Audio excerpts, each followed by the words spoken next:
In today's video, I'm going to show you how to create dependent drop-down lists in Google Sheets, where the options in the second list change automatically based on what you select in the first.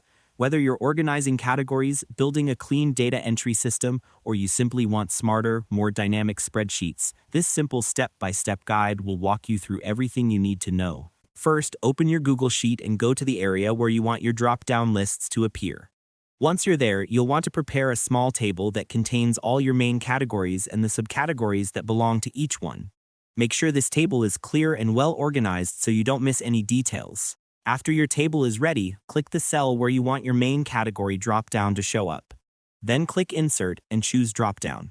Next, look at the panel that opens on the right side.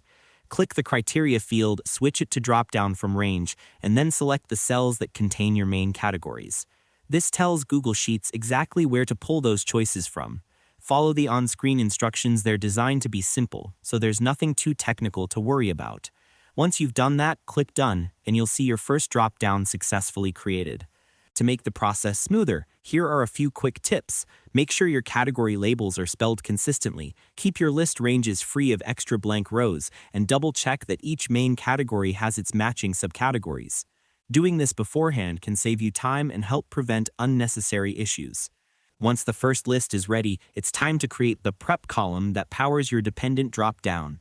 In an empty column, type a formula using index and match.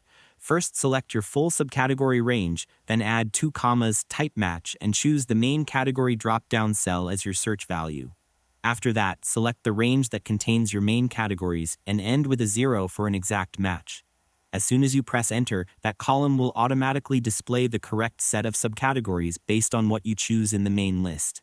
It's a great way to preview what your dependent drop-down will show. After that, you can create your secondary drop-down the same way you created the first one. Click the cell where you want it, choose Insert, then Drop-Down, switch the criteria to Drop-Down from Range, and this time select the prep column as your source. Now, whenever the main category changes, the second list updates instantly. It's also a good idea to freeze your header row or apply consistent formatting. Taking this extra step keeps everything clean and prevents confusion when you're working with larger sheets, and that's all there is to it. By following these simple steps, you'll be able to create smart, fully functional dependent drop-down lists in Google Sheets easily and efficiently. Thanks for watching, and I hope you found this tutorial helpful. If this helped you out, feel free to share it with others who might be facing the same issue. Why not make someone's day easier?